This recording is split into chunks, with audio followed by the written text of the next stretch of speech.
各位观众朋友大家好，我是星夜。今天我们要跟大家来聊的是来自一位曾在台北租屋的观众分享的一个故事。他原本以为自己租到了一间超便宜的梦幻套房，却在一次稀松平常的抓漏工程中，意外挖开了一个台湾老公寓隐藏了30年的黑暗秘密。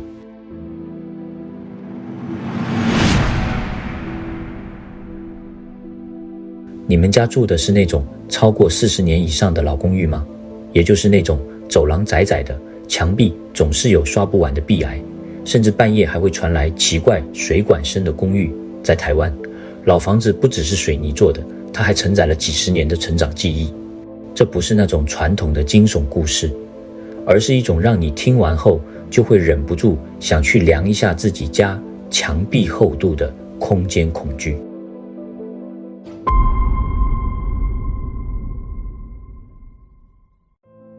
故事的主角叫小杰，当时他刚从大学毕业，在台北找到了第一份工作。大家都知道台北的房价向来是出了名的惊人，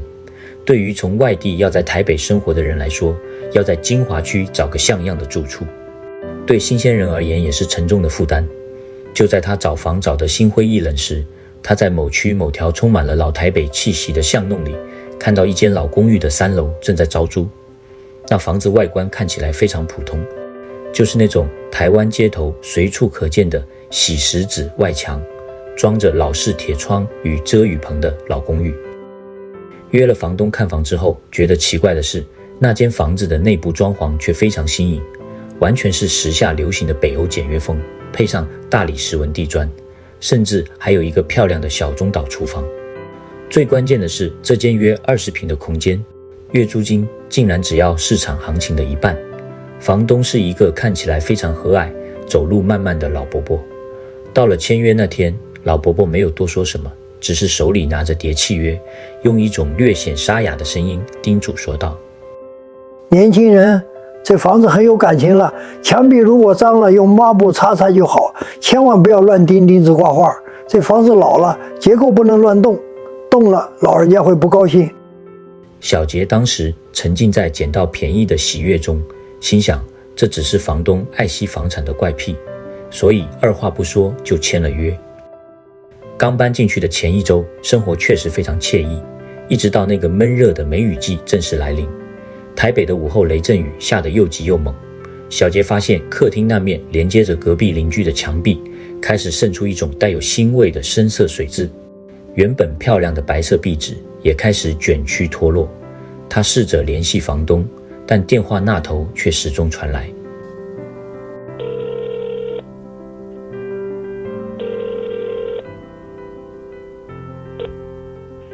您的电话将转接到语音信箱，嘟声后开始计费。如不留言请挂断，快速留言嘟声后请按井字键。后来因为受不了那股日益浓烈的发霉臭味，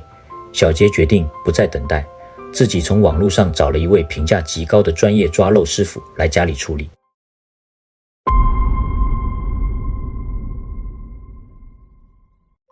隔天下午，抓漏师傅阿德斯带着整套专业仪器来了。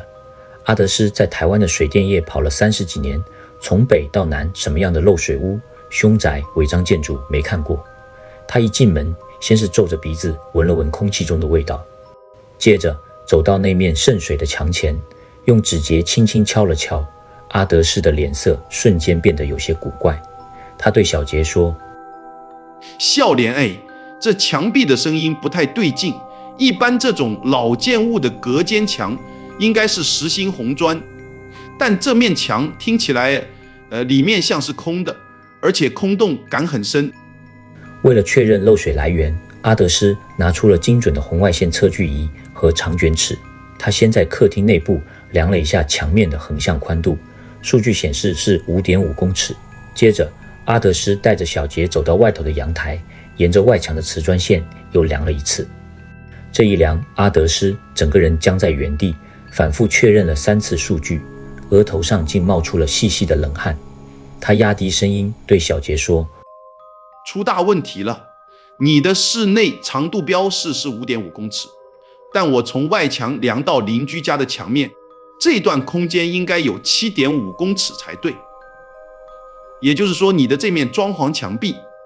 跟隔壁邻居真正的墙面之间，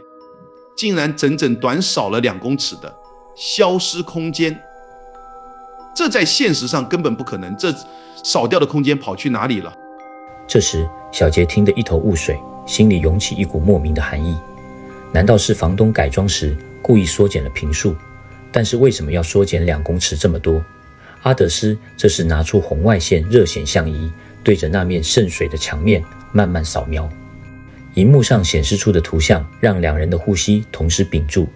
荧幕上显示的不是蓝色的低温水渍，而是一个模糊的呈现橘红色的长方形区块。在那面封死的墙壁后方，竟然存在着一个散发着微弱热能的物体。那种热源的频率看起来就像是有生物正在那里规律的起伏。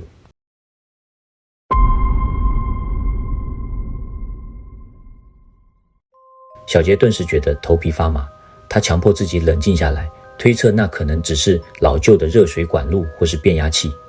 然而阿德斯却坚定地摇了摇头。他在这栋楼的公用管道间看过，这面墙附近根本没有任何热水回路。在强烈的好奇心与彻底解决漏水的压力下，小杰咬牙同意让阿德斯在墙角最隐蔽的地方开一个观测孔。当电钻钻进墙面的那一刻，发出的不是钻进实心砖头的尖锐刺耳声，而是一种像是钻进木板或厚重石膏板的沉闷声响，甚至还带着一种撕裂纤维的声音。随着墙面被挖开一个约莫拳头大小的洞口，一股封存已久、极其压抑的味道瞬间爆发出来。那是一股结合了陈旧檀香、发霉纸张，以及一种像是动物脂肪腐败后的骚臭味。阿德斯拿出手电筒往洞口里一照，他的手立刻剧烈抖了一下，手电筒还差点掉进洞里。小杰赶紧夺过手电筒凑了上去看，但眼前的画面却让他这辈子都永远无法忘怀。在那面漂亮的北欧风装潢墙后方，根本不是邻居的家，而是一个宽约2公尺、长约5公尺的狭长暗室。这个空间完全没有窗户，墙上贴满了密密麻麻、泛黄且沾满污垢的符咒。更诡异的是，那个空间里竟然摆放着一套完整的生活家具，一张90年代常见的铁质单人床，床上的花色被单叠得整整齐齐，床头柜上竟然还放着一个还在运作的机械式闹钟，秒针咔咔咔咔咔的在狭小的缝隙中回荡。这意味着这个在建筑图上根本不存在，被厚重墙面封死在屋子核心中间的空间，在几十年后的今天，竟然还维持着某种正在被使用的诡异状态。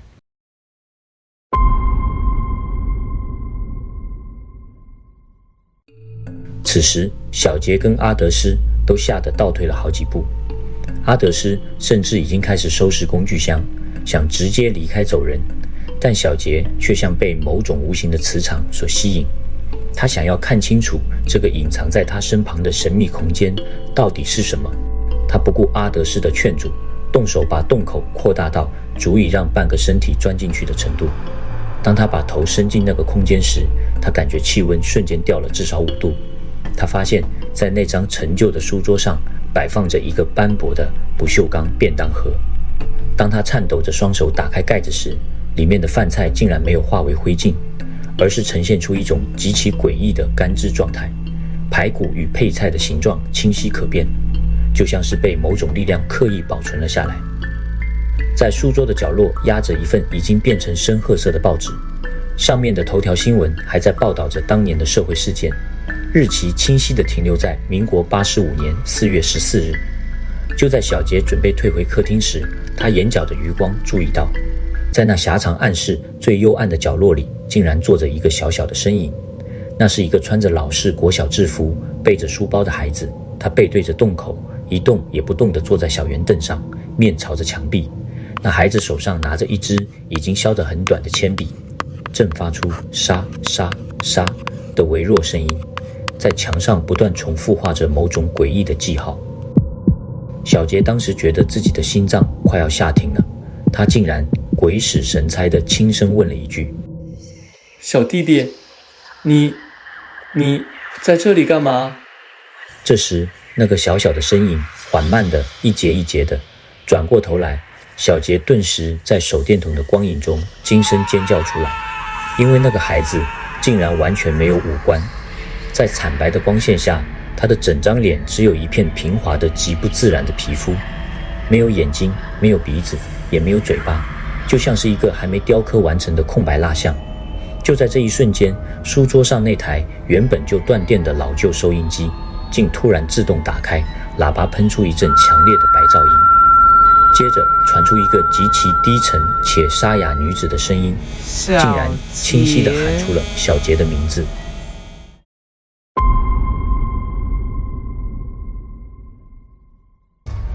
那声呼唤就像是一道寒冰刺入小杰的脊椎，他惨叫一声，疯狂地将上半身抽离墙洞，甚至连衣服都被粗糙的墙边缘给割破了。他拉着早已吓到瘫软在地的阿德斯，两人像没命似的冲出公寓大门。当他们跌跌撞撞地逃到楼下街道，呼吸到外头闷热但真实的空气时，小杰下意识地抬头看了一眼3楼的窗户。他看见那个平时慈祥和蔼的老房东，此时正静静地站在阳台的阴影处，手里竟然拿着一把沾满新鲜水泥的抹刀，面无表情地俯视着他们。那个眼神里没有任何惊讶，只有一种秘密被发现后的冷酷。小杰那天连行李、电脑甚至身份证件都没拿，直接连夜住到了朋友家。后来小杰在巷口那间老中药行，从几位住了一辈子的老邻居口中，才勉强拼凑出这栋公寓被刻意掩埋的过去。这群长辈提到这间房时，眼神里还带着一丝忌惮。原来在民国80年代，这里曾经发生过一起惨绝人寰的家庭惨案。当时的屋主因为无法接受失去孩子的痛苦，为了让孩子能以另一种形式继续留在家中，竟然瞒着所有人，请了东南亚回来的邪门师傅，在装修时利用老公寓结构的死角设计了这个夹层暗房。他们透过符咒封印与每日不间断的供奉，试图让空间与时间在那里产生叠合，将灵魂永远禁锢在那个消失的2公尺里。小杰虽然逃离了那间房子，但恐怖的阴影并没有随之散去。后来搬到新住屋处的第1个晚上，他疲惫地躺在床上，原本以为终于摆脱了那场噩梦，但就在他准备入睡时，耳边却再次传来了那种熟悉的规律的沙沙沙声。那声音就像是有人隔着墙正在缓慢地书写着什么。他全身僵硬颤抖着拿起卷尺，疯狂地丈量了一下新租屋房间的内外宽度，结果却让他彻底崩溃。在这个新房间里，竟然也存在着整整1公尺多的落差。在那一刻，他忽然意识到，当他挖开踏进那面墙的同时，他的名字被那个诡异空间喊出来的那一刻之后，他也已经成为了那个隔间的一部分。未来无论他逃到哪里，那段消失的空间都会如影随形地跟着他。如果你家也住在这种老公寓，当墙壁也莫名其妙的渗水，经常传出敲击声时，或许你该担心的不是墙上的裂缝，而是这座你自以为了解的私人领域是否真的如同你所看见的那样单纯，还是正隐藏着某种不被察觉的未知空间。如果你喜欢今天的故事，也对台湾老公寓的隔间文化或诡异的传说有自己的观察及想法，又或者你认为在那消失的2公尺背后，真的只是一段被遗忘的历史吗？欢迎在下方留言，分享你的观点与亲身经历，我们很期待听到你的故事。最后，别忘了订阅我们的频道，并开启小铃铛，才不会错过我们为您揭露更多不为人知的都市传说与民间怪谈。我是星夜，我们下期再见。